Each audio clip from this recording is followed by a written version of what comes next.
Eh, sabi dito ni Pablo, let this mind be in you, which also was in Christ Jesus.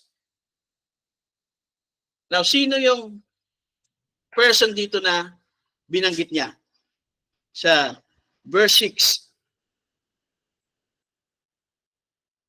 Also what was in Christ Jesus.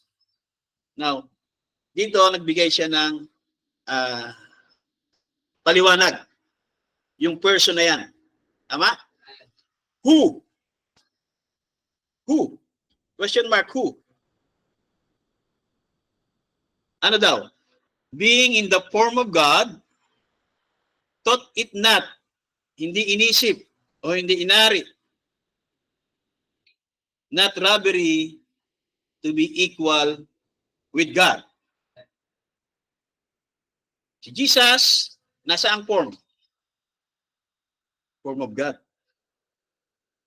Kaya sabi diyan, who being in the form of God, thought it not robbery to be equal with God.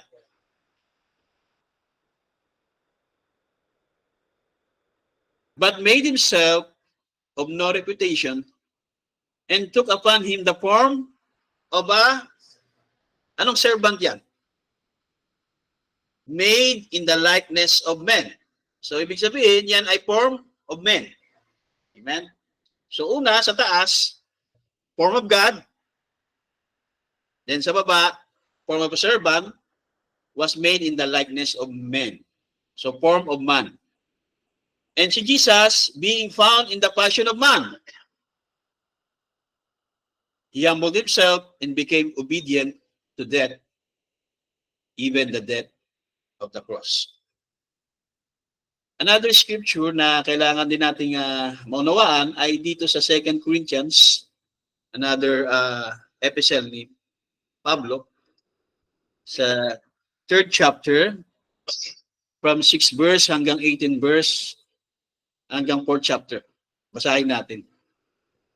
Who also made us able minister of the New Testament, not of the letter, but of the Spirit. For the letter killeth, but the Spirit giveth life. But if the administration of death, written and engraved in stones, was glorious, so that the children of Israel could not steadfast behold the face of Moses for the glory of his countenance. Hindi sila makatingin. Yung children of Israel, doon sa mukha ni Moses dahil yung glory ng Diyos na kay Moses. Which glory was to be done away? How shall not the ministration of the Spirit be rather glorious? For if the ministration of condemnation be glorious, much more does the ministration of righteousness exceeding glory. For even that was made glorious has no glory in this respect, by reasons of the glory that excelleth. For if that which done away was glory, much more hath remained is glory. Seeing then that we have such a hope, we must greatly plainness of speech, use great plainness of speech, and not as Moses, which put a veil over his face. Diba? Hindi katulad ni Moses na naglagay siya ng talokbong, veil, sa kanyang muka. That the children of Israel could not steadfastly look to the end of that which was abolished. But their minds were blinded, yung children of Israel, yung mga Jews. For until this day, hanggang ngayon, yung mga Jews, remained the same veil and taken away in the reading of the Old Testament, which veil is done away in Christ. But even to this day, when Moses is read, the veil is upon their hearts. Nevertheless, when it shall be turned to the Lord, and the veil shall be taken away. Now the Lord is that Spirit, and where the Spirit of the Lord, there is liberty. But we all, with an open face, beholding as in a glass, the glory of the Lord has changed into the same image from glory to glory, even as by the Spirit of the Lord. Therefore, seeing we have this ministry, as we have received mercy, we faint not, but have renounced the hidden things and the dishonest. Right? Spirit of the Lord. Renounce the hidden things and the dishonest, not walking in craftiness and handling the word of God deceitfully. Sino yung nag-handling ng word of God deceitfully? Deceitfully. Sino ba yan? Katulad din sa umagang ito, nakatayo din sa kanilang mga pulpito. Amen? But by manifestation the truth, condemning ourselves to every man's conscience in the sight of God.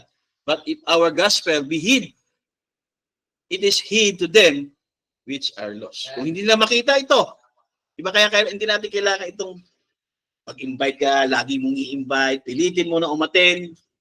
Kasi kung katulad ng children of Israel, diba? Hanggang ngayon, pag nagbabasa nila ng Old Testament Gospel, ay hindi nila nakikita. Amen. Si Kristo doon sa Old Testament. Kaya hindi nila kinikilala na si Jesus Christ ay yung Messiah na hinihintay nila. Kaya, but if our gospel be hid, it is hid to them which are lost. Diba? Kaya yung mga lost, of course, hindi natin pwede magturo kung sino yung mga lost. Amen? Pwede natin silang sabihin na mali ang kanilang paniniwala, mali ang kanilang pananampalataya, mali ang kanilang interpretation, pero hindi natin pwedeng sabihin na lost. Tanging Diyos lang ang nakikita niya. Before the foundation of the world, nakita niya na kung sino yung maliligtas at yung ayaw maligtas. Nakita niya yung may desire na gustong maligtas at nakita niya yung mga tao na lost. Kaya nga doon sa Revelation chapter 13, verse 8, lagi ko sinasabi sa inyo, mga Christian yon na kung saan sumasamba sila sa Diyos. Pero ang kanilang mga pangalan ay hindi nakasulat doon sa Lamb's Book of Life. Revelation 13:8. Hindi yun yung mga satanista, hindi yan yung mga murderer. Kundi sila din ay mga mga nagkiklaim na mga believers, nagkiklaim na Christians, born again. Pero ang kanilang mga pangalan ay hindi nakasulat sa Lamb's Book of Life. Amen? Kaya sabi niya sa 21, may the Lord add His blessings to the reading of this word. And it's time if you take the tapes and listen, kaya yan ang ginagawa natin, no? Sino dito nakikinig pa ng tapes? Wala nang time. Kasi mas gusto natin yung Facebook, TikTok, 'di ba? Yun ang pampalipas oras natin eh. Facebook, TikTok, tapos mga games. 'Di ba? Wala na talagang nakikinig ng tapes. Amen. Ngayon, kung ang pastor mo ay ganon din, wala talagang revival sa word mangyayari. Yan. Kaya napakahalaga na ang pastor ay nakikinig sa tapes, nagbabasa siya every day. Amen. Upang dumating sa kanya yung spiritual understanding. Kaya sabi niya, I hope and trust that you have had a spiritual understanding.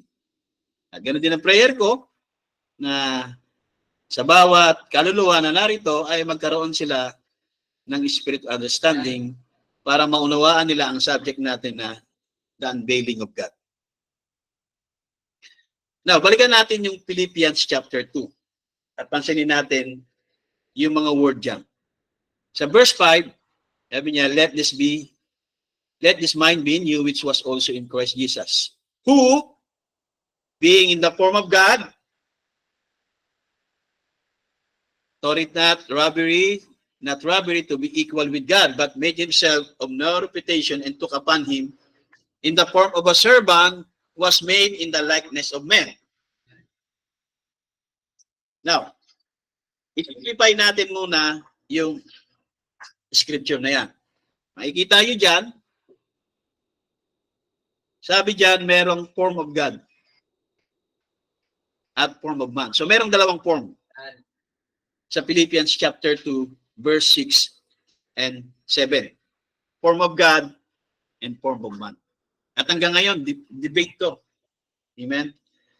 Sa mga Christian churches. Amen? Mga Christian debaters. Form of God and form of man. So, paano natin mauunawaan to? Una ay, sino yung who? Who? 7 person. Sabi niya, who? Being. In the form of God. Sino yung tinutukoy dyan? Of course, walang iba, Lord Jesus Christ. Kaya si Lord Jesus Christ, ang binabanggit dito sa Philippians chapter 2, being in the form of God. Sa verse 7 naman ay form of man, form of a servant. Diba kaya may mga Christian churches na naniniwala na Jesus was God. Meron namang naniniwala na Jesus was not God because He was a man. Amen? At lalo na yung mga Muslim, hindi sila naniniwala, kundi si Jesus ay propeta ni Allah. Okay? Maging yung Christian Science ay hindi sila naniniwala sa divine ni Jesus Christ. Para sa kanila, si Jesus Christ ay ordinary man and a prophet. Diba? Gaya ng Muslim, naniniwala sila na si Jesus Christ ay prophet. Okay, kaya kailangan maunawaan natin ng mabuti ito sa pamamagitan ng subject na to at itong scripture na to. Amen. So, dito sa form of God, form of man. Now, una muna sa pag-aaral mga kapatid, sa paghihimay, kailangan yung bawat word, maunawaan natin exactly ang kanilang exact definition. So para malaman mo yan, kukuha ka ng mga references. Hindi ka pwede mag-invento ng sarili mo. Diba? So kunin muna natin yung references. Punta tayo sa dictionary. Kunin natin yung Oxford Dictionary. So yung word na form, ang meaning ay the visible shape or configuration or something. Number 2 ay particular way in which a thing exists or appears or a manifestation. Yan yung ibig sabihin ng salitang form. So marami siyang meaning pagdating sa English words or English grammar. Diba? Kaya nga, may noun, may verb. Pag kinuha mo naman sa verb, ang form ay ano? Bring together parts or combine to create or make or fashion into a certain shape or form. Okay, yan yung form. Kaya, hindi tayo pwede basta magbigay ng isang definition lang ng isang English word. Kailangan pumunta ka muna sa dictionary. Ano man dictionary yan. Okay? Hindi ka pwedeng gumawa ng sarili mong dictionary. Okay, so, ang form ay the visible shape, a thing exists or appears, a manifestation, or fashion into a certain shape. Okay.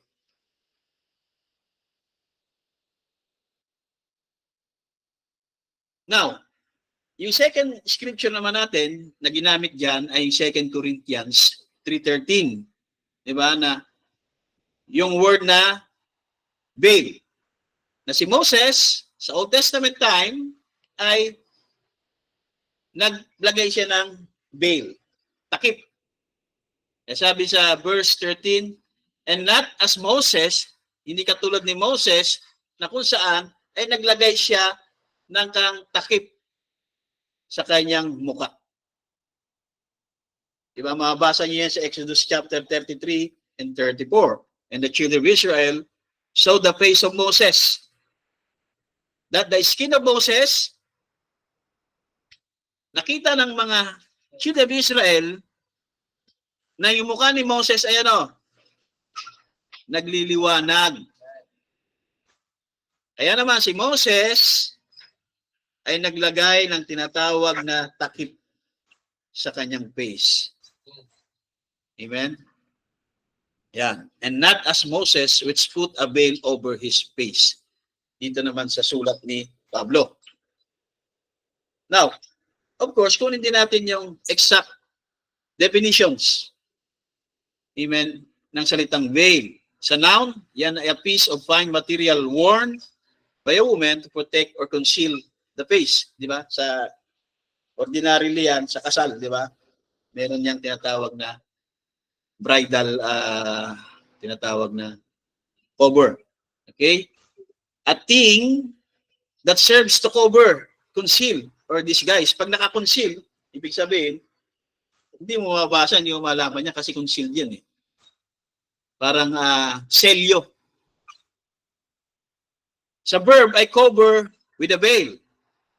Okay? Or cover, conceal, or disguise. So yan yung English definition ng veil.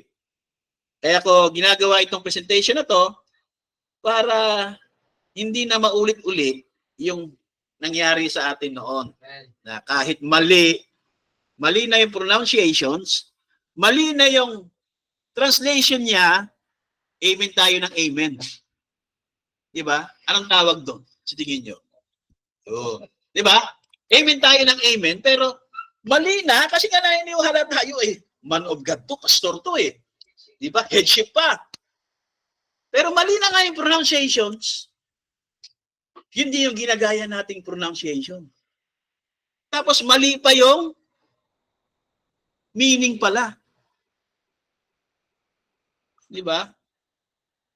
Kaya ako, ito din ay guide para kung kayo din naman ay darating na kayo ay magpe-present ng gospel, ng word, ng message, kailangan nyo mga kapatid gumamit ng mga references. Lalo pagdating sa mga English terminologies, English words. Diba? Huwag nyo kopyahin basta-basta kung ano yung naririnig nyo sa mga daldal ng mga pastor, ng mga kusinong taong magagaling dyan. Diba? Kung narinig nyo, tingnan nyo muna sa dictionary. So, dito sa dictionary, ay kita natin yung bawat words, yung exact definition. Now, sabi niya dito na ang nature talaga ng tao, no, ay nais niya talagang hanapin ang Diyos. Gusto niyang makita ang Diyos. Physically. Kasi kung spiritual, hindi mo makikita ang Diyos eh. God is spirit eh.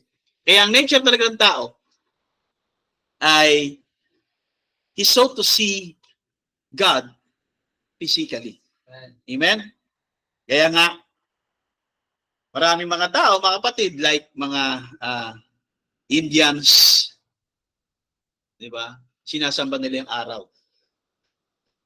Yung mga Africans naman, sinasamba nila yung mga iba't ibang klase ng mga hayop. At sa Alaska naman, meron silang tinatawag na totem pole. Sinasamba nila yan. Okay? Sa panahon naman ni Pablo, mga kapatid, sa Mars Hill, doon sa Athens, sa Greece, mga kapatid, may mga tao doon na sumasamba sa Diyos. At nagsalita si Pablo doon na kung saan ang mga taong ito ay mga superstitious. They worshiping to the unknown God. Diba? Sa Book of Acts. Okay? Ganon kasi ang tao, nature niya na sumamba to worship God. Kaso nga lang dahil hindi mo siya nakikita, nais ng Diyos, nais ng tao na makita at makausap. Amen? Kaya one time, nais ni Job naman. Di ba? Ang Book of Job is the oldest book in the Bible. Okay? At si Job din, mga kapatid, ay ninasa niya na kausapin ng Diyos. Okay? So we find even back as far as Job, kasi pinaka-oldest siya eh. Job knew that there was a God. Alam ni Job. He knew it. And sabi niya, I want you to notice, gusto kong pansinin niyo yung the form that God chose to talk to Job in. Ang Diyos ay pumili siya ng form upang kausapin si Job. Okay? Kaya God was veiled when He talked to Job. Ang Diyos ay ano? nagtalokbong, nag-bail. In the form ng whirlwind. Yan ang Diyos sa kanyang tinatawag na form. God in the form of whirlwind. Sino yung Diyos na yan?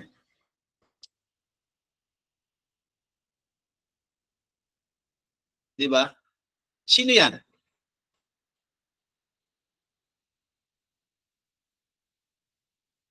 Ganon din sa time ni Abraham, na-meet ni Abraham, si Elohim, o si Jehovah. Di ba? At kumain kasama niya doon sa tent. Ganon din si Gideon, may nakita siyang isang tao na sundal na war angel, di ba? At nung magpakilala sa kanya, sinamba niya. Di ba?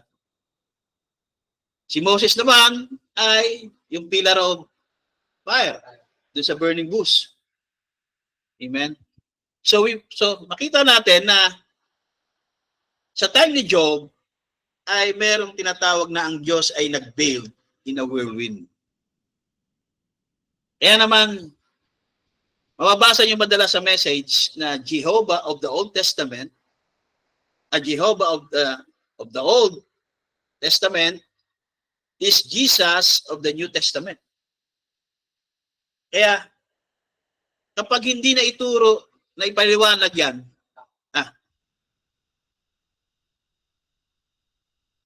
si Jesus yun. Si Jesus. Di ba? Si Jesus. Di ba yan yung unawa natin? Si Jesus. Yan, si Jesus. Si Jesus. Lahat si Jesus eh. Basta nakabasa ng God, lahat si Jesus. Ang tawag doon mga kapatid, all is Jesus. Yan yung oneness. Diba? Tanungin mo, sino yan? Sinong Diyos yan? Si Jesus. Yan, si Jesus. Yung Ama, si Jesus. Yung Anak, si Jesus. Okay, sige. Paano naging Ama si Jesus? Si Jesus yun. Isaiah 9:6 gagamitin. Okay, sige. Isaiah 9:6. Doon tayo sa Isaiah 9:6. Yan ay hula ni Propeta Isaiah. Diba? Merong child. At sa kanyang, in his name, tatawagin shall be called. Okay? In his name, ano pangalan niya? Jesus Christ. In his name shall be called, Everlasting Father. Diba? Okay. Nung isinilang si Jesus Christ, then, lumaki na siya at the age of 30 years old. Diba? Tinawag niya yung mga disipulo niya, nagkaroon siya ng mga miracles, hanggang siya ay hulihin, diba? Ipako doon sa Calvary. Sino doon sa mga Bible character na tumawag na Everlasting Father? Ama-ama. Meron ba? Wala, di ba? Pero bakit tayo dito, tinatawag natin na si Jesus din ang Ama? Pero wala naman tayong mabasa doon na tinawag siyang Ama. Dapat meron kasi hinula eh. Kung literally, yung hula na yon, na merong tatawag kay Jesus Christ talaga na Jesus, Everlasting Father, bakit nung nabubuhay siya dito sa lupa, walang tumawag hanggang doon sa nalagutan siya ng hininga sa Calvary? Bakit walang tumatawag? Kahit isa na lang. Di ba? Bakit kaya wala? Dapat hula yun eh. Kaya kinurek ko yung isang pastor, bakit sa Isaiah 9:6 tinawag? Ay ko, pastor, basahin mo yung English grammar. Shall be called, tatawagin, hula yan. Hindi tinawag. Shall be. Ngayon, pagdating niya New Testament, sino ngayon ang tumawag? Kaya sabi ng isang brother, wag tayo sa ganyang tanong. Ayaw yung sagutin yung tanong. Wala naman tumawag. Sino tumawag? Wala, di ba? Bagkos nung tinanong niya si Peter, Peter, ano ba ako sa pagkakakilala mo? You are the Son of the living God. Kaya nga sabi ni Jesus naman, Simon Bar-Jonas, ikaw ay mapalad, blessed, dahil hindi sa iyo ito hinayag ng laman at dugo, kundi hinayag ito sa iyo ng Diyos, God. Di ba? Father, which in heaven. Amen? Kaya, talagang kapag pinag-uusapan ay God, Godhead, ay marami talagang may hirapan na depensahan ng kanilang pananampalataya kahit matagal ka na sa end time. Diba? At sigurado yan, kung ang mamimit nyo ng mga debater ay manggagaling dito sa INC debater, mga magagaling na debater yan eh. Diba? Sigurado matatalo ka kapag hindi talaga naunawaan mo yung Godhead. Okay? Kaya yung marami sumubok dyan, yung mga merong Amerikano na oneness, nahirapan siya. Kasi ang stand niya, si Jesus din ang Ama. Okay. Si Jesus ba, alam niya lahat ng bagay? You know all things? Hindi. Oh. Di ba ang Diyos alam niya lahat ng bagay? Bakit si Jesus hindi niya alam? Naipit siya doon. Kasi, knoweth no man, even the Son. Ginamitan siya ng scripture na yun. Amen. Kaya sa kanila, ngayon dinideny naman nila yung pagka-Diyos ni Kristo. Yung divinity ni Jesus Christ. Dinideny nila. Okay? Kaya, kung hindi natin naunawaan talaga exactly kung ano talaga ang God had explained, huwag na kayo sumubok mag-share sa labas. Kaya sabi niya, Jehovah of the Old Testament is Jesus of the New Testament. Anong ibig sabihin? He is the same God, just changing His form. Okay. Isisingit ko lang yung show as the Father. Sabi niya, notice, God in His Son. Kinote niya yung John 14:8. And Jesus said, I and the Father are one. Hindi yan John 14:8. Kaya sabihin niyo, kita niyo. John 10:30 yan eh. Si Buddy ba na mali eh. Diba? Ang sinabi niya is John 14:8. Pero kinote niya muna yung John 10:30 para maunawaan natin yung John 14:8. Kinote tama. Para maunawaan natin yung John 10:30, kailangan maunawaan din natin yung John 14:8. Magkapatid yan eh, magkadoktong puli yan. Pero mo, sabi niya, John, God in His Son. Kaya nga, what is God eh? Who is God eh? God in His Son. John 14:8, pero kinote niya muna yung John 10:30 para maunawaan natin kung anong ibig sabihin talaga ng John 10:30 kasi paborito ng mga oneness yan eh. Di ba? Yung mga oneness Christians, born again. Christian ako, born again ako. Who is God? Jesus. Who is the Father? Jesus. Di ba? How?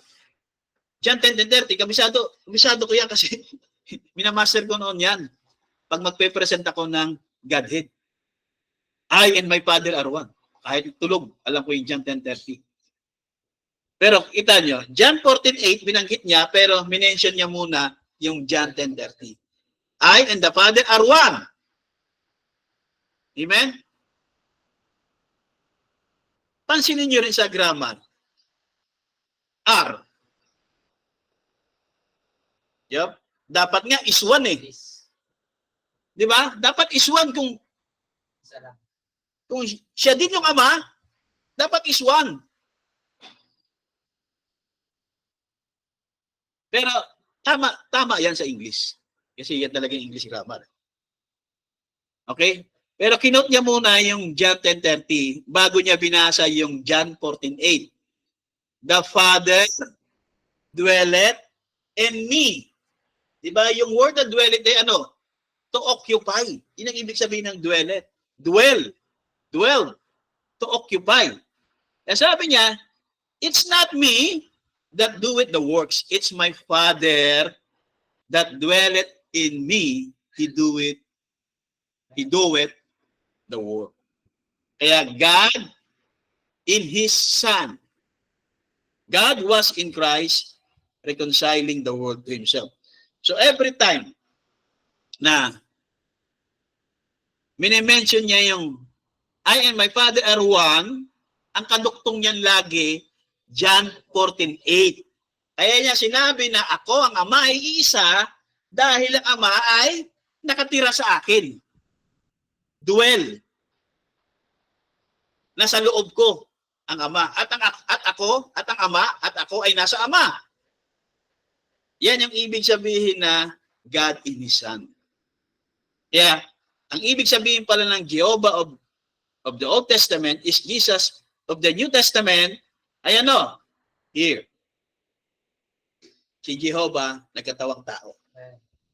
Di ba? Nag-create siya ng ano? Ng katawan. Out from the dust of the earth. O yung 16 elements of our body. Then, nag-meet sila ni Abraham, pinakain ni Abraham, kumain pa eh. Di ba? Ang tawag natin, mukbang. Kumain ng calf, milk, ano pa? Bread, corn. Di ba?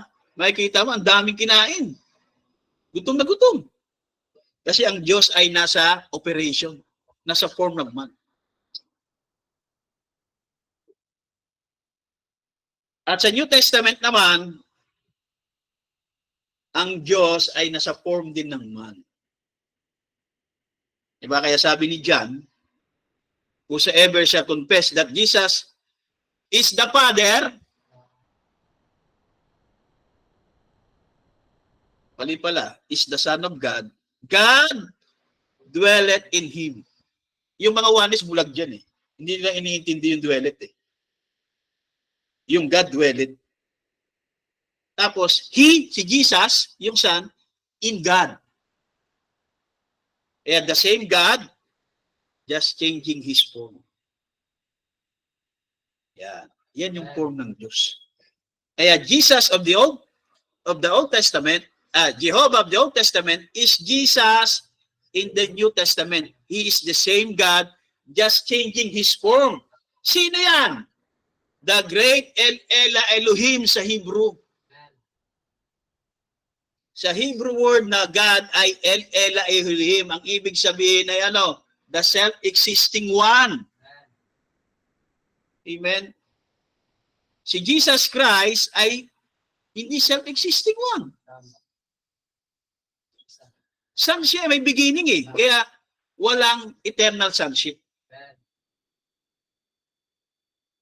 Pero may mga Christians na naniniwala sa eternal sonship. No. There's no eternal sonship. Kaya si Jesus Christ may beginning. Ano beginning ni Jesus Christ? John 1:1. In the beginning was the Word, and the Word was with God, and the Word was God. Si Jesus Christ yun. Then, nag-incarnate siya sa flesh. Ayun na, hanggang ipinako na siya. Okay, so yan yung form of God ni great Elohim. Diba? Pero pagka dinefine mo yung word na God sa English, anong meaning ng God sa English? Pag sa English mo kinuha yung definition ng word na God, ay ano, object of worship.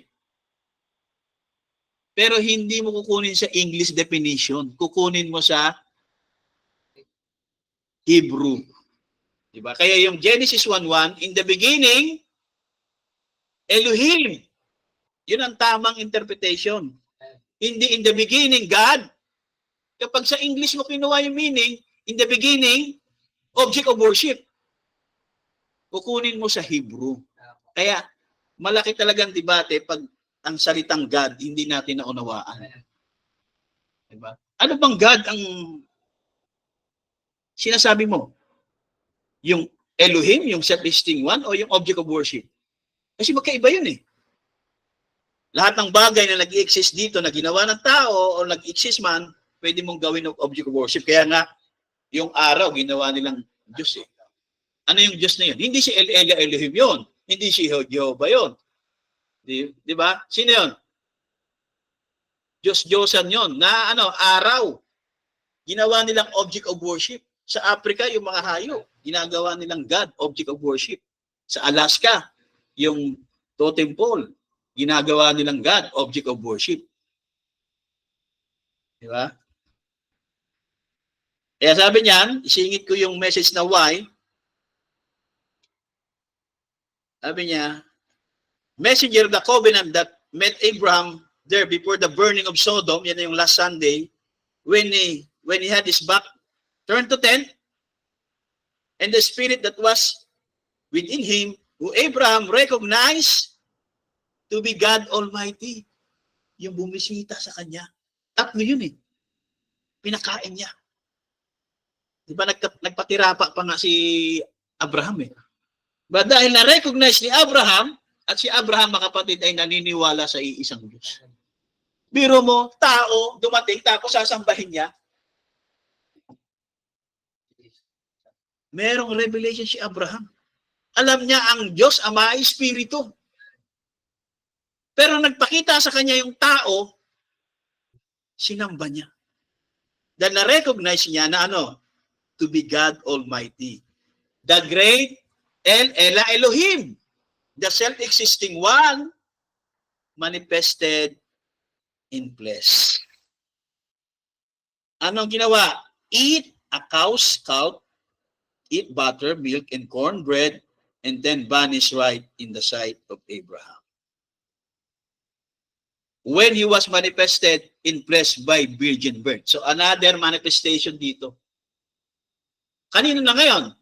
Kay Jesus Christ, dun sa virgin birth. Kaya nga, Jehovah of the Old Testament is Jesus of the New Testament. Ang ibig sabihin, He is the same God, the great El Elohim, the self-existing one. Kasi, ayan, nag-exist yan eh. Yun din nag-exist. Pero yung God, sa Hebrew word, the self-existing one. Amen?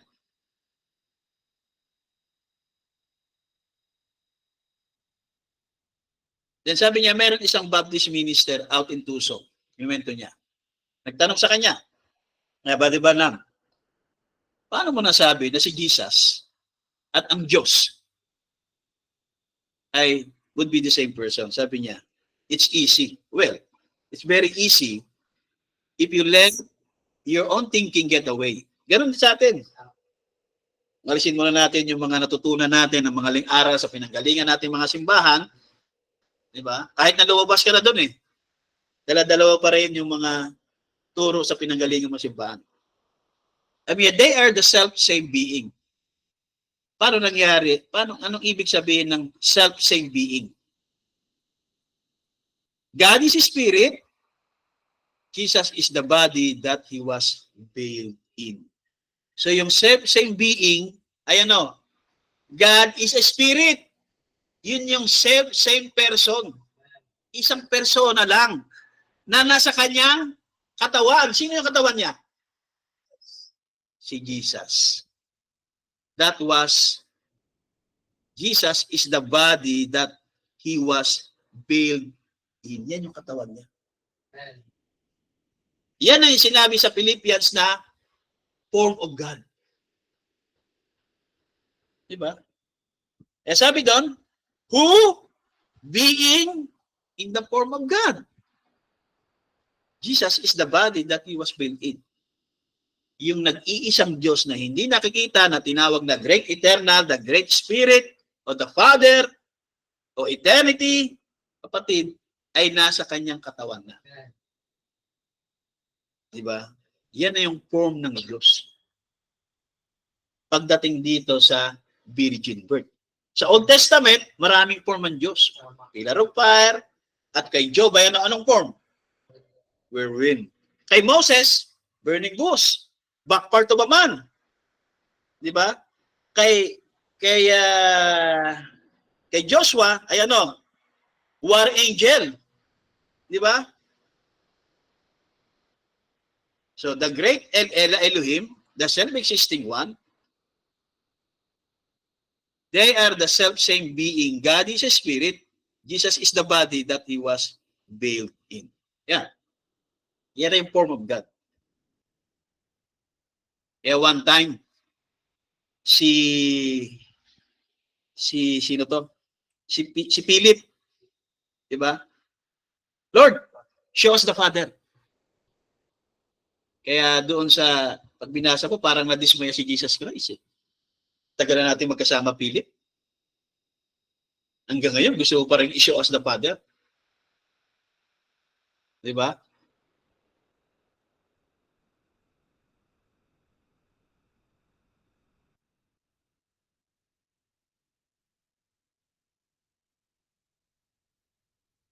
Sabi niya, they are the self-same being. God is a spirit, Jesus is the body that He was built in. Sabi niya, katulad sa bahay ko, like in my home, sa aking asawa, I am her husband. Meron akong young daughter, si Rebecca. Father siya. At meron siyang apo na ang pangalan ay Paul. At siya ay lolo doon kay Paul. So siya ay husband, father, grandfather. Ganon din ang Diyos. Si Elohim, siya yung Father, Son, and Holy Ghost. Hindi si Jesus yung Father, Son, and Holy Ghost. Ang Father, Son, Holy Ghost, si Elohim. Diba? The self-existing one. Sa Hebrew. Siya yung all these three persons is the same person. Kasi yung grandfather, person. Di ba? Yung father, person. Pero hindi tatlong persona mismo. Di ba? Kundi the same person, iisang persona lang. Kasi pag ginawa mong tatlong persona talaga, mauwi ka sa Trinitarian teaching. Tatlong persona ng Diyos. Amen? Kaya yung Diyos ay Father, Son, and Holy Ghost. Hindi si Jesus yung Father, Son, and Holy Ghost. Yan ang oneness doctrine. Yan yung danger ng ng false teaching. Napaka-delikado yung false teaching, mga kapatid. That's the dangerous. Diba? Yan ang illusion teaching na si Jesus din ang Ama. Dahil si Jesus ay may Ama. Eh sabi niya doon sa Calvary, bago siya mamatay, Ama ko. Diba? Why thou art forsaken me? Eli, Eli.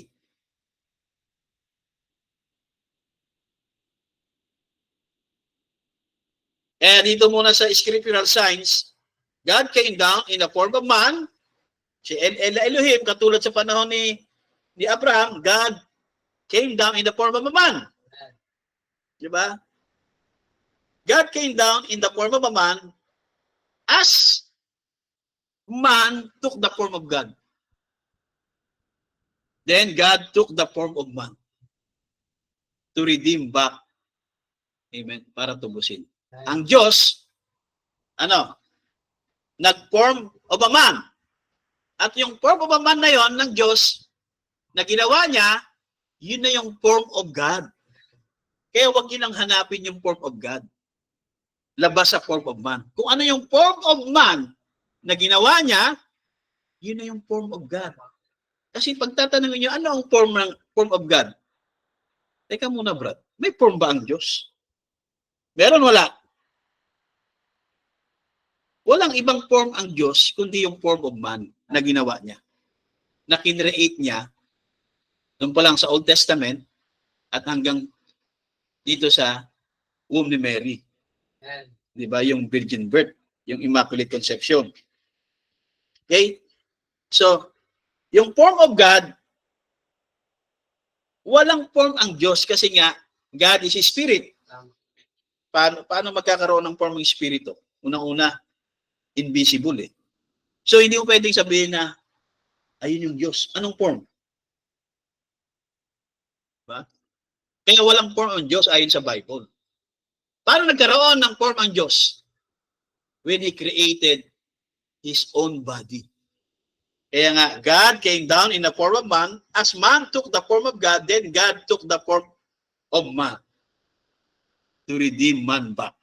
Amen? Yan. Yan na yung form of God. God took the form of man. Amen? Who being Lord Jesus Christ in the form of God, but made himself in reputation and took him the form of a servant, form of man. Si Jesus Christ. Yan na yung form of God. Kaya nga, yung body, si Jesus Christ, yung God ay spirit na nagdwell kay Jesus Christ. At yan na yung form of God. Kaya walang ibang tinutukoy dyan na form of God at form of man ay si Jesus Christ. Because ang Diyos, God is Spirit, wala siyang form. Unless na siya ay nag-condescending. Ang tawag doon, yung came down, sa English ay condescending. Okay? Sa question and answer, sabi dito, the Bible said, God is without form. Kasi nga God is Spirit, John 4:24 eh. So, anong ginawa ng Diyos? Paano siya nagkaroon ng form? God had take on form. Anong ginawa niya? He overshadowed a virgin and created in her womb a blood cell without sex or anything to do with it. Created a blood cell that developed into the Son of God. And God came down, di ba? Nag-create siya ng blood cell, ang Diyos walang dugo. Sabi nila, ang Diyos ay walang laman ang buto. Yes, because ang Diyos ay Espiritu. Pero ang Diyos, nag-create siya ng blood cell in the womb of the woman. Diba? Na si Mary. Then anong ginawa niya? And God came and dwelt in His Son. Nag-dwell siya. So meron ng form ang Diyos. Sino yung form of God? Anong form si Jesus Christ? Man. Kaya yung Philippians 2:7, yung who doon ay si Jesus Christ. Amen. Kaya, kanina sabi ko nga, sa St. John, nagtanong sino? Sino? Si Philip. Diba? Mumble speech din yan. Brother John. Brother Johnny. Kaya sa pagbabasa, kailangan matalin din nyo natin. Kasi may mga mumble speech eh. Ordinary yan sa isang pastor, sa mga preacher, nagkakaroon sila ng mumble speech. Okay? Sabi niya, St. John Thomas said, hindi si Thomas, si Philip. Sabi ni Philip, Lord, show us the Father. And it sufficient us. Diba? Para ito ay maging enough na sa amin. Then, para na-dismaya si Jesus. I've been so long with you, and you don't know me? Why? He said, bakit mo sinasabi, why sayest thou, show us the Father? When you see me, you see the Father. Sabi niya. Then, kinote niya yung John 10. I and my Father are one. Then, kinote niya yung John 14. My Father dwelleth in me. Kaya laging magkadustong yung John 10:30 tsaka yung John 14:10. Kaya nasabi niya na when you see me, you see the Father. Kasi ang form of God ay ang anak. Yun ang form ng Diyos. Yung flesh, yung body. Kaya kung nakikita mo si Jesus, yan yung form ng Diyos. Dahil hindi mo pwedeng makita ang Diyos saan? Sa Spirit. Kasi walang form eh. Di ba? Kaya si Philip dito ay wala pa siyang revelation. Hindi katulad ni Peter, meron siyang revelation kung sino si Jesus Christ. Ano ako sa pagkakilala mo, Pedro? You are the Son of the living God. Diba? Not a Father, not the Son, not the Holy Ghost. Hindi yung tatlo. Hindi yung sinabing, you are the Son, you are the Father, you are the Holy Ghost. Oneness yun ng mga Christian.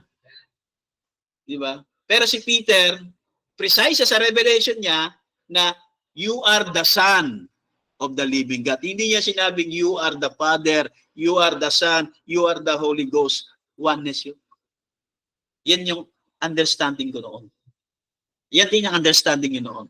Yan din ang understanding, I believe, ni Brother Johnny.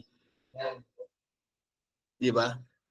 Kaya nga si Brother Johnny talagang grabe yung pasasalamat patotoo niya eh. Di ba? Na mali yung unawa ko noon sa Godhead. Amen. Amen. Amen. Amen. Amen, Pastor. Amen. Amen. Then, tuloy natin sa paragraph 52. God changed Himself. Dito na tayo mismo sa Philippians chapter 2. God changed Himself. Changed His form. Yung Philippians chapter 2 pala ay ano? Ang Diyos. God changed Himself. Hindi yung nature. Hindi yung essence. Di ba? Immutable ang Diyos eh. Ang Diyos ay hindi nagbabago. Ano yung change? Yung form ang nag-change. Jesus Christ is the same yesterday, today, and forever kasi ang Diyos ay immutable. Pero ang nag-change, yung change Himself, yung kanyang form. Okay? So, God changed Himself. Ibig sabihin ng God changed Himself, change His form. If you notice here in Philippians, binasa natin yung ating scripture, He said, not thinking it robbery. Diba? Yan yung another na salin, yung thought it not. Pag tinignan mo yan sa ibang salin, yung Standard English Bible, yung ESV o NASB, diba? Kaya kayo, wag kayong masyadong pihikan na ay hindi King James Version. Kung walang ibang version na gamitin mo. Diba? Kung NSB yan na rin yan. Diba? Kaya sa ibang version, not thinking it robbery. Yung thought it not. Now, the Greek word, ito na ngayon, kaya mahalaga talaga na alam natin yung mga tinatawag na word of origin. Kasi sinalin lang yan doon sa mga tinatawag na original translation. Now, the Greek word ng form, yung form ay ano? Sabi niya, I've been looking at it all day yesterday. Buong araw niyang hinanap kasi wala pang internet sa panahon ni Brother Branham. Walang Google sa atin. Seconds lang. Split seconds lang. Alam na natin kagad. Di ba? Kasi meron tayong Google search. Meron tayong search engine. Ang pinakamatindi, voice command na. Utusan mo lang yung virtual assistant mo. Di ba dito sa may virtual assistant na sa cellphone natin. Kay Meta, may virtual assistant na yan. Pwede ka nang gumawa. Diba? Voice command lang, ilalabas niya na lahat ng mga hinahanap mo ng informasyon. Diba? Kaya ba na wala? Kaya hinanap niya ang buong araw, sabi niya, trying to think what it was. Gusto niyang malaman yung word na form doon sa original na language. At nakita niya, mga kapatid, ay ano? Enmorphe pala sa Greek. Diba? Kaya sabi niya, it's spelled E-N-M-O-R-P-H-E, looking in the Greek to find out what enmorphe was. So, naghanap siya, mga kapatid, ng mga references. Talagang literally. Nagbasa siya ng mga libro, diba? At merong, diba na, meron din siyang tinatawag ng mga mini library sa bahay niya eh. Marami siyang libro ng mga binabasa. Diba? Kaya hinanap niya yan, yung word na form na yan, at nakita niya sa Greek pala yan, sabi niya, I may pronounce the wrong. Kaya yun yung dahilan bakit niya ini-spelling niya. E-N-M-O-R-P-H-E. Enmorphe. The people will, sabi niya, yung mga scholar, alam nila ang ibig sabihin niyang enmorphe. He, God, when the enmorphe, ang ibig sabihin, that means that He changed Himself. Anong ibig sabihin ng He changed Himself? He changed His form. Okay? That's something that could not be seen. Ang Diyos kasi Espiritu, hindi nakikita, pero nandiyan. Kaya nga yung mga worshiper doon sa Athens, doon sa Mars Hill, naniniwala silang merong Diyos, pero hindi na nakikita. Kaya nakalagay doon, yung karata nila, to the unknown God. Binakbakan ni Pablo. To the unknown God. Eh, yun ang ibig sabihin ng enmorphe, something that could not be seen, yet it's there, and then, it changed and the eye can see it. So, nag-change siya. Nag-enmorphe siya para makita ng ating mechanical eye. Di ba? Hindi supernatural eye. Kasi propeta lang makakakita sa kanilang supernatural eye. Pero tayo, yung ating tinatawag na mata, kung hindi ang Diyos mag-change ng kanyang form from spirit to a form, hindi natin siya makikita. So, yun ang ibig sabihin ng enmorphe. The Greek word there means that something that could not be seen, yet it's there. Diba? Parang hangin. Diba? Alam natin may hangin. Pero hindi natin nakikita yung hangin. Amen. And then it's changed and the eye can catch it. Okay. Pero hindi mo pwedeng itipo ang Diyos sa hangin. No. Ini-example lang natin na ang hangin hindi nakikita, pero alam natin may hangin dahil nararamdaman natin. Pero hindi mo siya itipo ang Diyos sa hangin. Okay? Now, punta tayo sa mga references. Punta tayo sa Greek dictionary. I-search natin yung morphe. Yan. Sa Strong's, mga kapatid, ang definition niya, sa Strong's yan ay 34444. Sa Greek numbers ay 3671. Sa Morphology of Biblical Greek, ang kanyang definition ay outward appearance. Yan ay sa Mark 16 verse 12, Philippians 2:6 verse 7. Greek English Concordance, Mark 16:12, Philippians 2:6 at Philippians 2:7. Another katawag na references, yung form 344 morphe refers to the nature or character of something that emphasizes both the internal and external form. In other words, morphe refers to the outward display. So, ibig sabihin ng morphe refers to the outward display of the inner reality or the essential form, something which never alters. Yan. Mark 16:12. So, yan yung references, mga kapatid, pagdating sa Greek word studies. References lang yan. Pero makita natin, hindi nagkamali si Buddy Panam sa kanyang pag-search, sa kanyang self-study.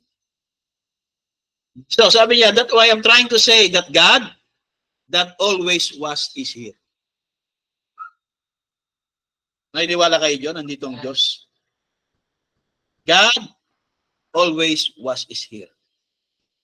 Si Jesus, nasaan si Jesus? Ngayon. Nag-glorified na siya. Nasa glorified state. Nasaan siya ngayon? Nasaan na siya ngayon? Andun na.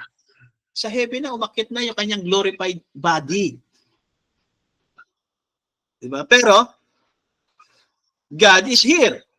Dahil pinadala niya naman yung Holy Spirit.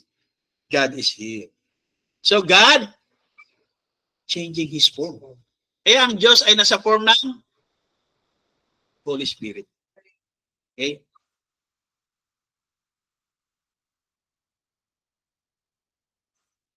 Itinipo niya doon sa school program ng kanyang anak, si Carmen. They acted that in the school. We just graduated a few weeks ago. Meron daw one person played doon sa drama doon sa school. Yung play na yun, merong isang tao doon na ang kanyang ginagampanan na karakter ay 4, pero isang tao lang siya. Ganon niya itinitipo ang Diyos. Sabi niya, in order para magawa ng tao na yon, nagpapalit lang siya ng maskara. Okay?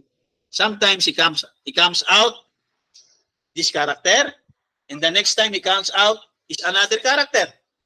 But it is the same person all the time. Yun ang Diyos. Amen? And that's God. He changed Himself from pillar of fire Sa time ni Moses, become a man. Sa time ni Abraham, yung Old Testament pa yan, ha? Then, he changed himself from that back in the Spirit again. Ano yun? Holy Spirit. That He might dwell in a man. O, sino dito yung Espiritu ng Diyos nakadwell sa kanya? Taas ang kamay. Taas ang kamay. Espiritu ng Diyos nakadwell sa kanya. Nahiya tayo magtaas. Pero pag tinanong ng religion mo, born again, Christian, born again. Pero hindi natin masabi na ang Espiritu ng Diyos nakadwell sa akin. Pero nasasabi natin, born again ako.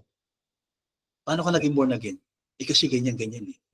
Nagda-dancing in the Spirit kami pagka nagagawain kami.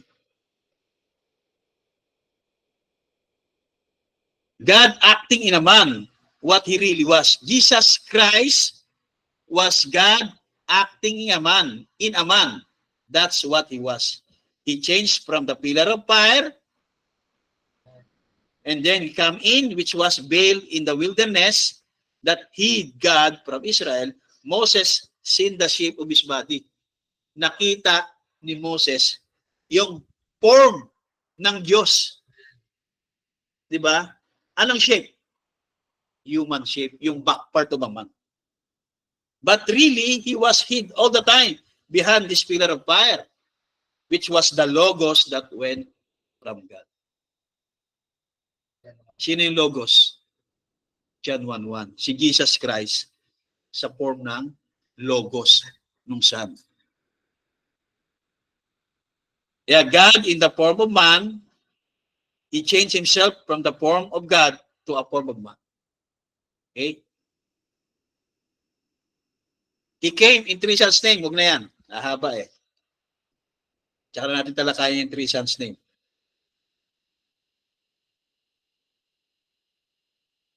Now, dito naman sa Joel 2:28. Okay? And God in man had emptied Himself or poured out. Yan ang ibig sabihin ng Joel. Yung emptied, pag tinignan mo yan, kasi ang New Testament ay galing sa anong language? Sa Greek. Diba? Ang Old Testament, anong language yan? Original language. Hebrew. Okay? Tandaan nyo, kapag ka Old Testament, Hebrew yan. Ang original language niyan na pinagkuhaan bago naging King James Version. Sa New Testament ay Greek. Kaya yung emptied doon sa King James Version, kinuha nila yan sa Greek na ano? The Greek word, ano yan? Kenos. Kenosis. Mamaya. So Joel 2:28, we find out, He said, I will pour out in the last day my Spirit. If you notice the word there, Greek word. I may have this wrong, but the one I could find. You have to watch the words. Yan. Eh, lagi ko sinasabi sa inyo, kailangan bantayan natin yung mga salita. Especially sa English words. Okay. The English sometimes, or many times, meron siyang double meanings. Nakita niyo sa dictionary, di ba? Ang daming meaning. Depende sa usage ng grammar. Kaya sabi niya, English sometimes means double meanings. Just like the word say, God. So, sa English word na God, anong ibig sabihin? Sa English word, God. English definition, object of worship. Pero pag kinuha mo sa original translation, yung God, sa tinatawag na Hebrew, Elohim. Kaya yung Genesis 1:1, in the beginning, Elohim. Not gods. Kasi anybody can call God. But it really wasn't Elohim. Anything can be God. To the word God. You can make an idol a God. You can make the piano a God. You can make anything a God. Diba? Pero iba yung Elohim. The self-existing one. Eh sabi niya, but is it so in the word Elohim? Pagdating sa word na Elohim, hindi yun. Hindi object of worship. Ano ibig sabihin ng Elohim? It means the self-existing one. The piano cannot be self-existing. Nothing else can be self-existent. So the word Elohim means he that always existed. God can mean anything. See the difference in the word? Nakita niyo na yung diferensya ng word? Sa English word at sa Hebrew word. Diba? Kaya pag sinabing, in the beginning, God, ibig sabihin pala in the beginning, Elohim. Hindi yung English definition na object of worship. Kasi, there's a time, in the beginning, God is not even God at that time. Kung ang pag-uusapan natin yung object of worship. Kasi, God alone eh. So, paano siya magiging object of worship kung wala pang nag-worship? So, in that time, di ba, in the beginning, God is not even God at that time. Kasi, God means object of worship. Pero hindi nga object of worship ang meaning doon ng Genesis 1:1, kundi Elohim. Kaya different yan sa word na God, sa word na Elohim naman sa Hebrew. Okay? See the difference in the word? Now, yung word kanina na emptied himself, o another word ay poured out, ibinuhos. Or another time yung boom it up. Sa English word ay emptied or poured out from him. Something went out of him. Okay. Merong bagay na lumabas sa kanya. Sino yung lumabas sa kanya? Yung son. Di ba kasi yung anak, yung begotten son, from the bosom of the father. Di ba? That went out from him. Okay? Kaya ang tawag doon mga kapatid, yung boom it up o yung poured out o emptied himself, sa Greek naman yan, hindi sa Hebrew, sa Greek ay kenosis. Does not mean that boom it up. Di ba? Sa English, boom it up eh. Pero pag kinuha mo sa original, mga kapatid, sa Greek, hindi ibig sabihin boom it up. Di ba? Kenosis is a Greek term meaning to empty or emptied. He changed himself, he poured himself into another mass, another form. Not another person went out of him called the Holy Spirit, but it was he himself. You get it? He himself poured himself into the people, Christ and you. God, all the fullness, all the Godhead, bodily was in this person. Yung God, all the fullness, all the Godhead, bodily. Na kanino? In this person. Kaya yun yung form of God. At the same time, form of man. Diba? All the fullness of the Godhead, all the Godhead bodily was in this person, Jesus Christ. He was God and God alone.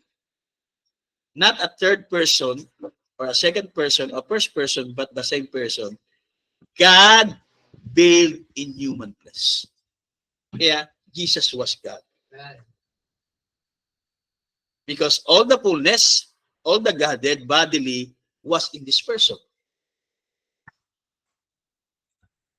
Yan yung 1 Timothy 3:16, without controversy, great is the mystery of godliness. For God,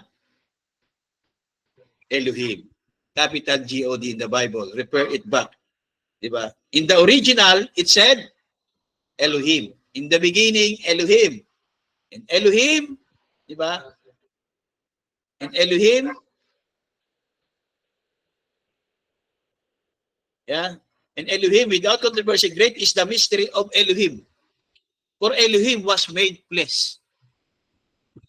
The great Jehovah, sino sa Elohim ngayon? That great Jehovah that covered all space, time, and everywhere was made man. Yeah. Yan na si great Jehovah. Nasa form of man na siya. nasa mass. Di ba? Yan na yung form of God. In the form of man, the form of God. The great El Elohim, veiled in human flesh, the great Jehovah that covered all space. Si Jesus ba covered all space? Hindi, andun nga siya, nakapako nga. Nandun lang siya sa kahoy. Di ba? Pero, yan din yung Diyos na nasa katawan.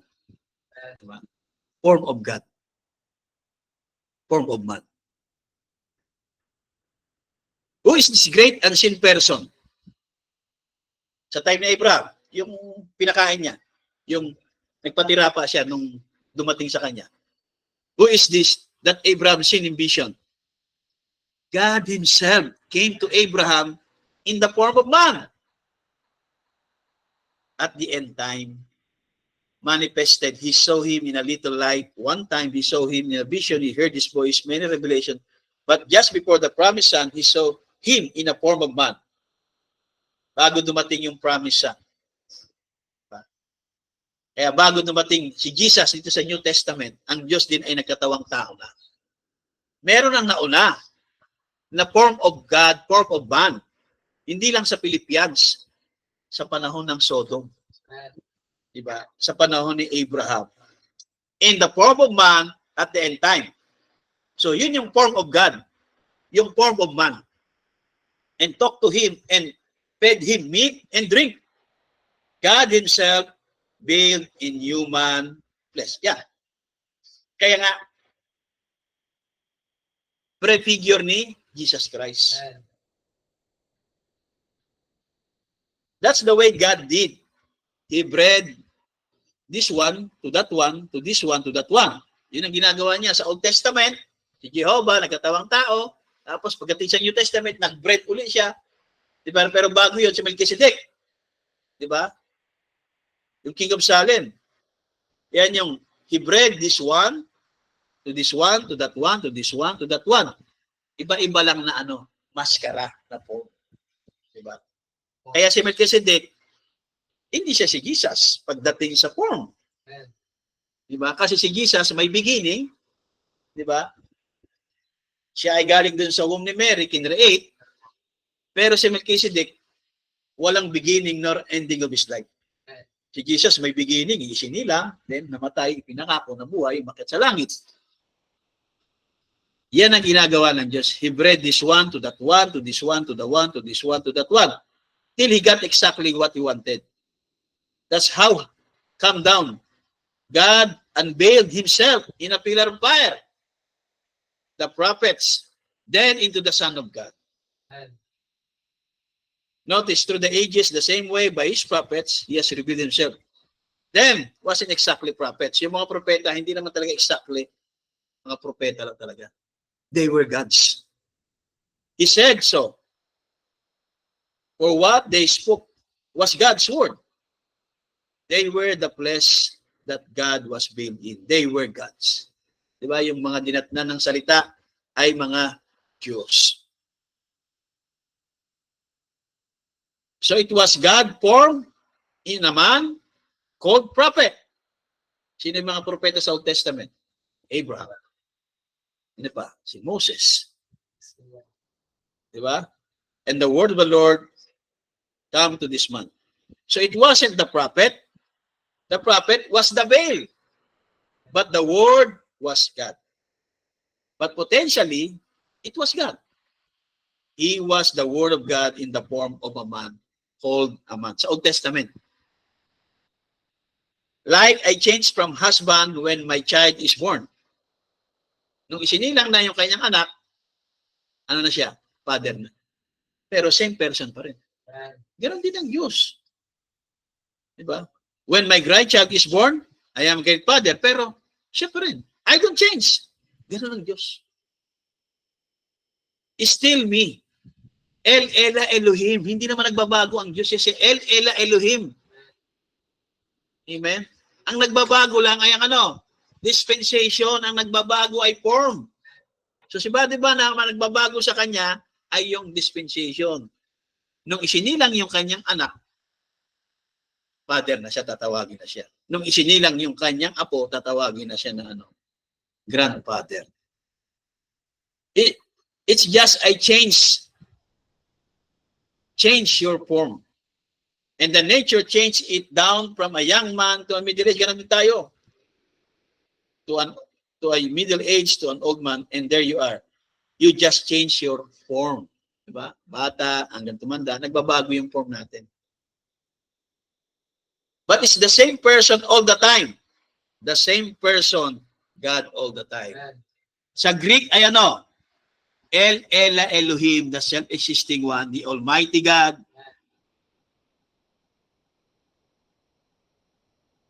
God veiled in Jesus to do the work of, kung hindi siya magbe-veil kay Jesus, walang redemption. Kaya nag-veil siya kay Jesus, si El Elohim, veiled in Jesus to do the work of redemption at the cross. God could not die. Diba? Kung hindi siya magbe-veil, hindi mamamatay ang Diyos. Espiritu eh. So kailangan niya ng form para mamatay. Diba? As a spirit, hindi siya mamamatay. Dahil eternal siya. But he had to put on a mask. Kailangan gumawa siya ng maskara para mag-act the part of death. Namatay si Jehovah. Jehovah died. Hindi yung spirit ang namatay. Hindi namamatay eh. Yung namatay, yung maskara na ginawa niya. Diba? But he could not do it in his God form. Diba? Yung tinutukoy niya yung spirit form. Okay? He had to do it in the son form. As a son of man on earth, he had to be the son form. Kaya yung son form, siya din yun eh. Kaya yung three sons name, nilaktawan ko lang eh. Si Jehovah din yung three sons name na nasa form ng kanyang anak. Yan.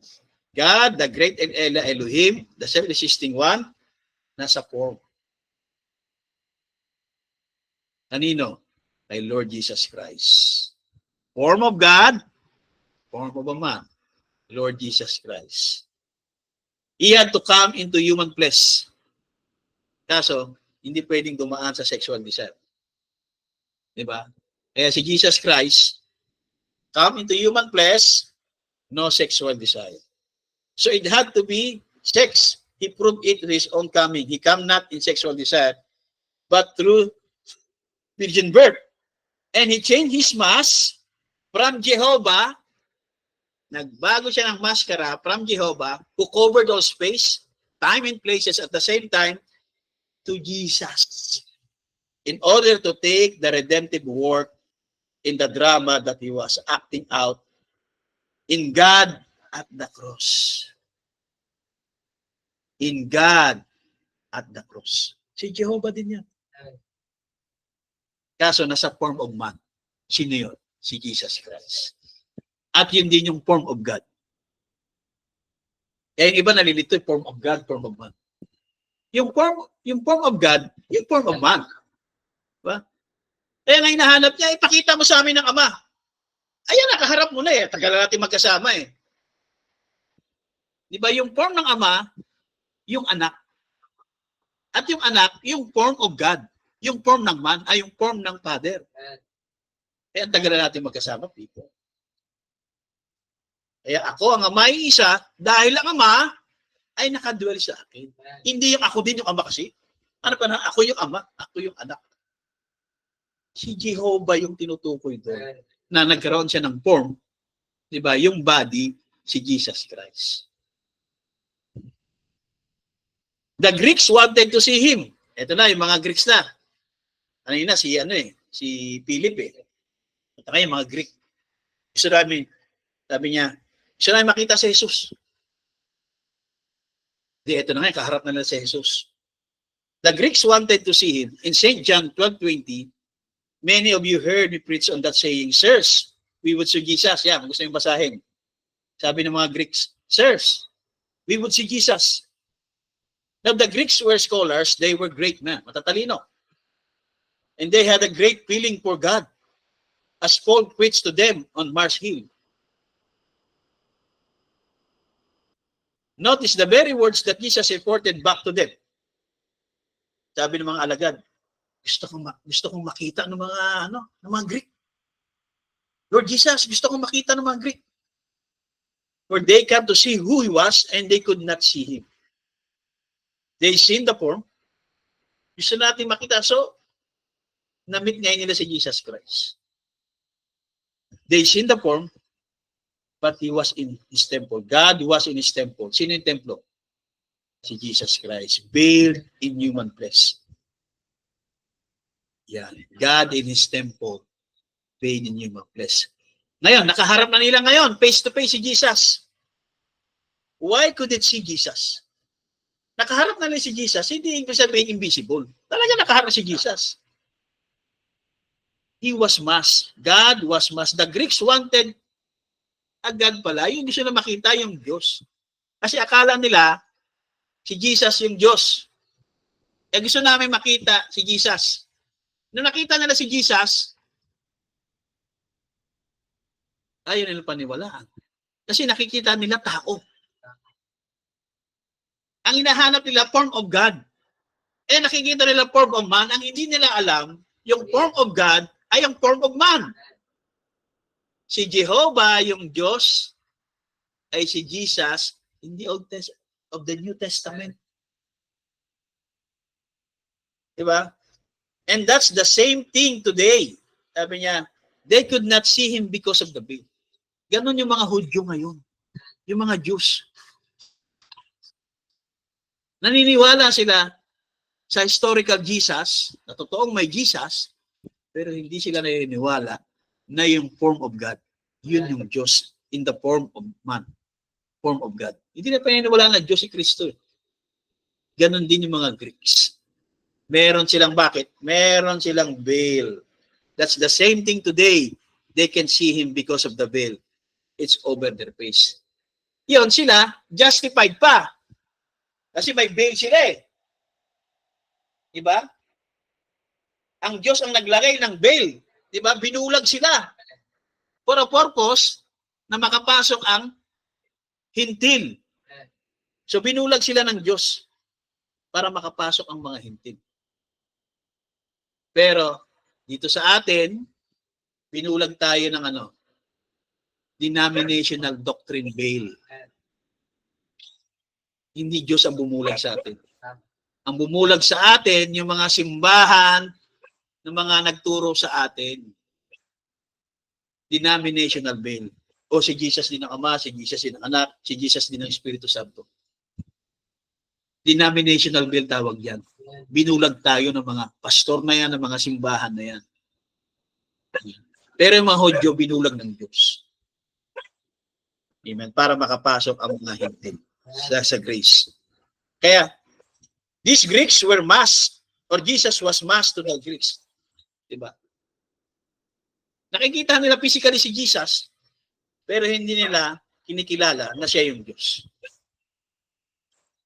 Diba? Pero yung mga Christian of today naman, kinikilala nila yung Diyos, pero siya din yung Ama.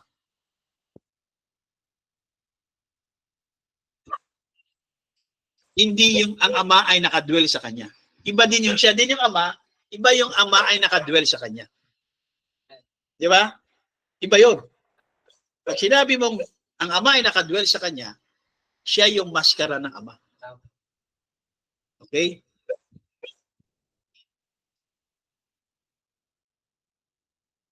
They could not understand how. Kaya ganun din sa panahon natin. Hindi na maunawaan talaga ang Diyos. Pagdating sa God explain. They stood a man, they come to see Jesus, and they came to see God. Pumunta sila para makita ang Diyos. Ang nakita nila tao eh. There stood a man. They come to see God. Kumbaga parang pinakagat lang nila yung mga alagad eh. Gusto namin makita si Jesus. Kaya sabi ng mga Jesus, Lord, gusto kong makita ng mga Greek. Pero ang gusto talagang makita ng mga Greek, ang Diyos, hindi si Jesus. Kaya nung ma-meet nila si Jesus, ang nakita nila tao. Hindi nila alam, yun yung form of God ni Jehovah. Amen? They could not see God because was veiled to them. Dahil sa kanilang denominational veil. Ganon din sa panahon natin.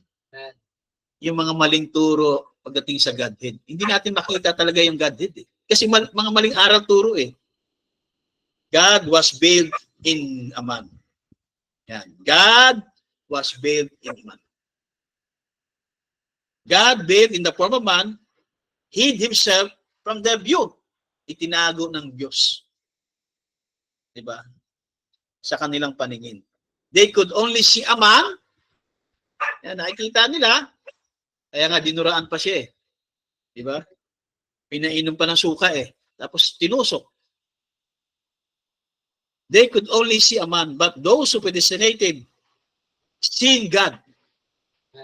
One saw a man, the other saw God. And it was God veiled in human being, making both of them right. But your faith in that what you don't see.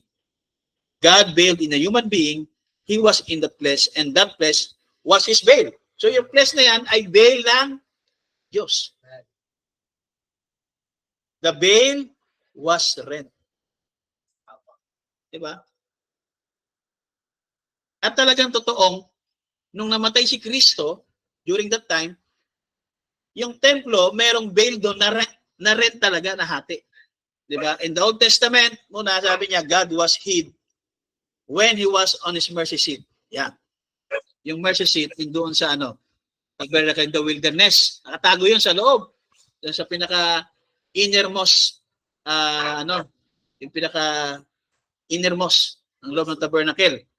Diba?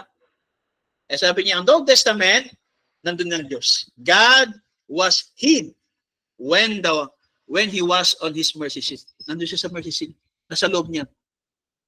Sa most holy place. Holiest of holy. Sabi niya, on the mercy seat, by a veil. So meron talagang literal veil dyan. Meron kortina. Kortina yan. Makapal yan. Hindi ka pwede, hindi mo makikita, hindi ka pwede makakatagos dyan. Merong veil. Hindi mo talaga makikita kasi nakatago siya doon behind the veil. In the Old Testament, God was in His temple. But the people come in and worship like this. But remember, there was a veil that hid God. So naturally talaga, hindi mo talaga makikita ang Diyos. Kasi merong veil Diba? Merong makapal talaga na tela doon. They knew God was there. Alam nila. Doon sa most holy place, doon sa loob talaga, doon ang Diyos. Nakatago ang Diyos doon. Hindi nila makita kasi may veil. Diba? Sa Old Testament, that pillar of fire never appeared anymore there. Kasi one time, ang pillar of fire ay nagpakita. Ayun yung pillar of fire. Then, nag-hid siya doon sa loob ng most holy place, sa loob ng veil, sa likod ng veil, behind the veil. Amen? Yung mercy seat. Nasa mercy seat na siya. Sabi niya, there's not one time in the scripture from the time the pillar of fire went in behind the veil that it ever show again, nagpakita muli, not ever one time na, nung nagtago siya dun sa veil, ay nagpakita muli siya, till it come from Jesus Christ. Ayun. Nag-veil uli siya in human form. God was veiled in Jesus Christ. When He stood on earth, He said, ang sabi ni Jesus Christ, I come from God and I go to God. Ano yung God? I come from Elohim and I go to Elohim. Pero si Jesus ay God. Ano sa English ang God? Object of worship. Di ba si Jesus object of worship? Di ba? Hindi lang dahil siya ay John 1:1. Ang word na God kasi ay object of worship. At si Jesus is our object of worship. Yung visible form of God. He was in behind the veil. Doon sa Old Testament. Sabi niya, now He was behind what kind? Skin veil. Diba? Ano pala yon? Yung mga balat ng mga hayop. Yung veil. Badger skins behind the veil. And when the veil was rent, on the day of crucifixion, literally, may templo doon. Nung namatay si Kristo sa Calvary, sa cross, nahati yung veil. Yan. Mabasa niyo yan sa Matthew 27:21, Luke 23:45, Mark 15:38, na meron talagang veil. Meron talagang templo doon nung namatay si Kristo. Meron yung veil. And spiritually, yan yung veil na nahapak. Amen. Sabi niya, the veil that he was wrapped in was rent the day of the crucifixion. The whole mercy seat come into the view. Nasaan na yung mercy seat? Sa New Testament, nasaan na? Ayan na yung mercy seat. The whole mercy seat came into view. Nung mamatay si Kristo sa Calvary, yan na yung whole mercy seat. Huwag na kayo tumingin sa langit o pumunta doon sa panahon ng Old Testament o pumunta sa Jerusalem para hanapin yung kaban ng tipan. Diba? Ayan na yung mercy seat.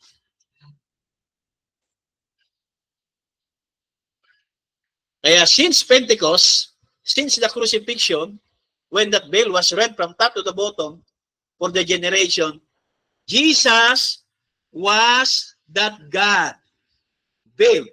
And when he died at Calvary, God sent fire and lightning and ripped the veil from top to the bottom. The whole mercy seat was in plain view. Yan na yung mercy seat. But they were too blind to see it.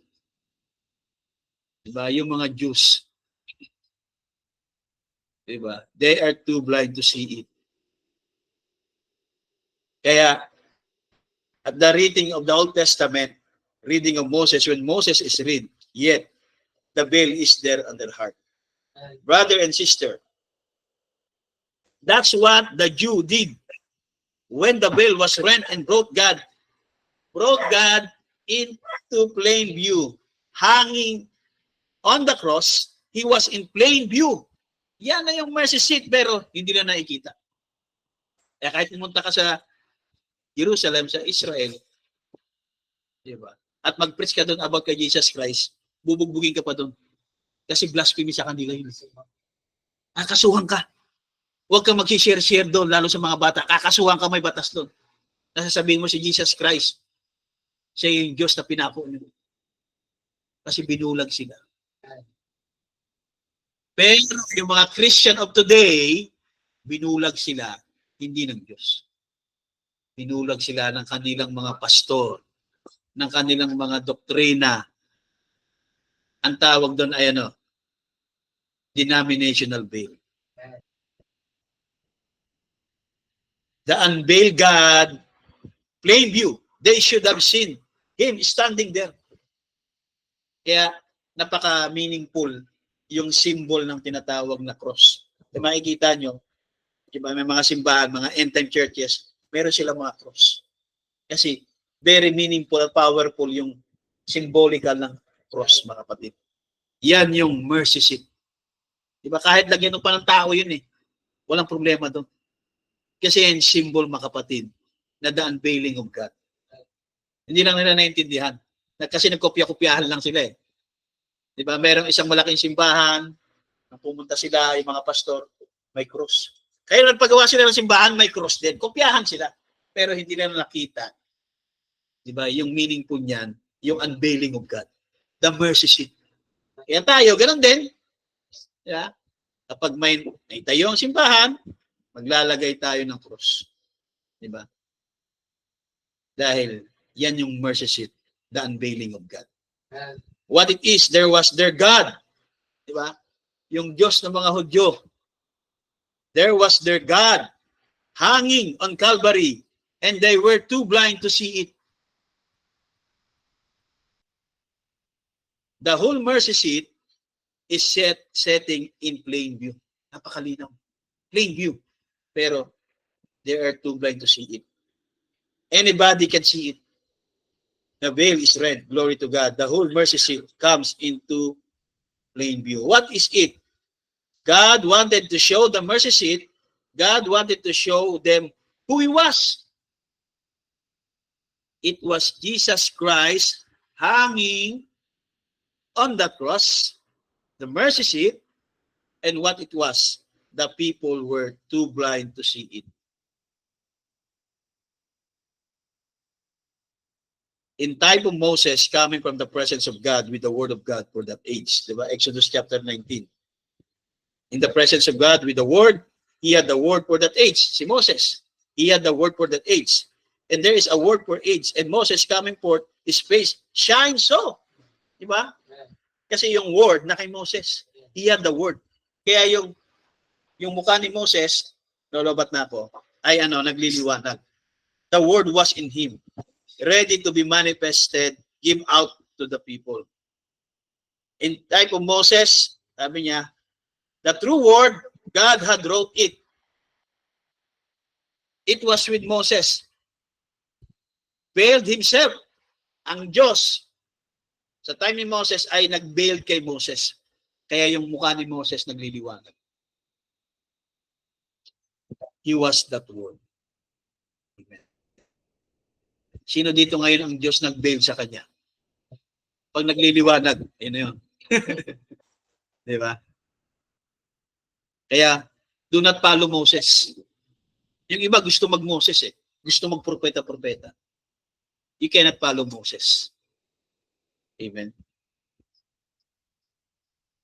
Lagay mo doon. Don't follow Moses. Yeah. Huwag mong gaya-gayain o susundan si Moses. Moses had the word. After the word was made manifest, Moses was Moses again. Diba? Nung after ma-manifest yung word, pero ang word ay nag-manifest kay Moses, but while the word was in him to get out, he was God. Yan ang Diyos sa Old Testament sa panahon ni Moses. And more pay of God. Maskara ng Diyos si Moses. Ganon din mga kapatid sa panahon natin. Yung mercy seat, ang Diyos ay nasa plain view. Yung Calvary. Diba? So that was great. Even the people said, they said when they seen Jehovah came down in this pillar of fire. Diba? Namuha ba ngayon si great Jehovah sa Old Testament? And begin to shake the earth. O ng lindol. Tapos, yung mountain of fire. At kung sino man yung aapak doon sa bundok, mamamatay. Kahit hayop. It was so great. Till even Moses feared the quick. Kahit si Moses na propeta na, natatakot siya pag bumababa ang Diyos. So anong gusto natin? Katulad sa Old Testament, ang Diyos bababa. And that's why ang Diyos ay bumaba in the form of man. Upang yung man na yon ay mag-work ng redemption. Yun yung pinako. Yung pinako na yon sa Calvary, yun yung form of God. Amen? Kaya maging si Moses, ayaw niya na mismo bababa ang Diyos eh.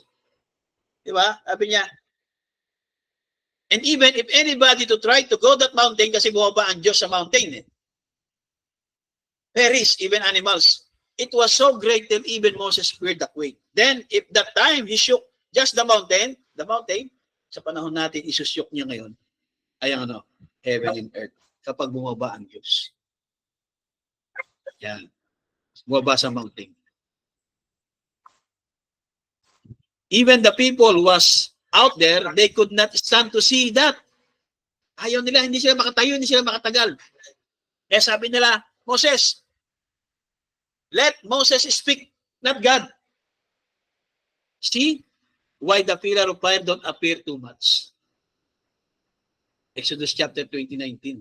They said to Moses, speak you with us. Ikaw na lang magsalita sa amin. At makikinig kami. Huwag na yung Diyos na magsalita sa amin. Kasi mamamatay kami kapag ang Diyos na nagsalita eh. And when begin to thunder, when Jehovah started thundering, the people said, no. Don't let Jehovah speak. We will die. See, he had to bail. So kailangan niya, ang Diyos ay mag-bail. Kasi pag direkta siyang bumaba, yung glory ng Diyos, mamamatay. Ang mga tao, pati hayop. Pag bumaba siya sa bundok, lahat ng mga marurumi at mga kasalanan doon, pati hayop patay. Kaya ang Diyos, ang mga tao, nakiusap sila kay Moses, Moses, ikaw na lang magsalita sa amin, huwag na ang Diyos. Kaya ang Diyos kailangan niya mag-bail kay Moses. So you have to build. God build himself in Moses and give Moses the word. Kaya nung nakita naman nila si Moses, nagliliwanag, hindi na sila makatagal. Naglagay ng veil si Moses. Diba? At binigay ni Moses yung word. Jehovah veiled in a form of a prophet Moses. Amen? Yeah.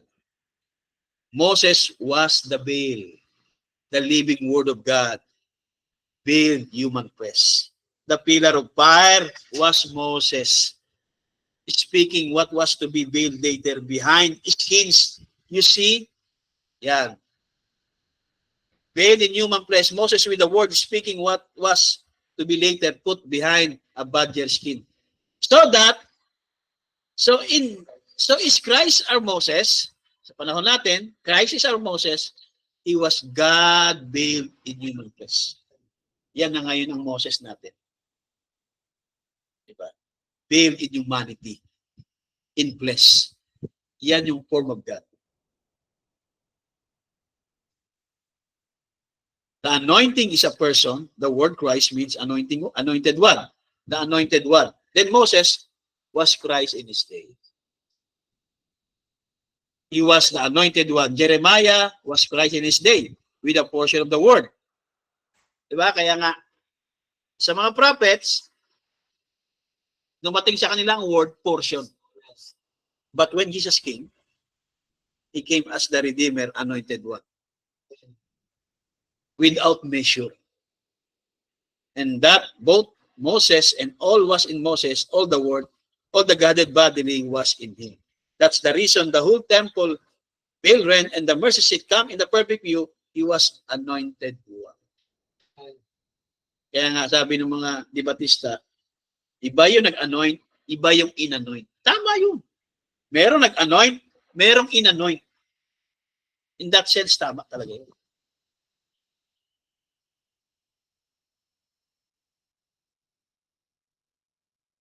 Ang Diyos, in-anoint niya yung kanyang form. And there was God standing, revealing the word, crying, Eli, Eli, my God, why hast thou forsaken me? When he died, the God of heaven came down like he did on Mount Sinai sa time ni Moses with holy fire. And burned the temple veil from the top to bottom, tore it apart. And what could they do? Look right there out of the temple window. Diba? Tumingin sa window sa temple. Nakita nila yung Calvary. And there was God in a plain view. Sacrifice. Okay, bakit yan? Tapos na tayo. Anong oras na? But there was mighty God. Ayan na. Diba tatawagin siya ano? Mighty God. Diba? Isaiah 9:6, solved na. Tatawagin siyang mighty God. Kaya sabi ni Brother Bam, there was mighty God standing in a full view. Full view. The mercy seat. Napunta tayo sa fair view. Yeah. Yun na yung mighty God. In His name shall be called Mighty God, Everlasting Father. Yung Calvary ang tinutukoy. Yung kanyang humanity form. Si Jehovah in His humanity form. Amen? The mercy seat is standing in plain view. When it was in Jesus, it was God in flesh. Only thing He done was change His mass. Kasi sa Old Testament, pillar of fire, di ba? Pagdating dito sa panahon natin, ay human flesh in the form of Jesus Christ. Not His word, not His nature. Kaya, tapos na tayo sa next Sunday, mga kapatid, the unveiling of Jesus Christ. Di ba? Kanina, the unveiling of God. Sa next Sunday, the unveiling of Jesus Christ. Dito tayo sa the supreme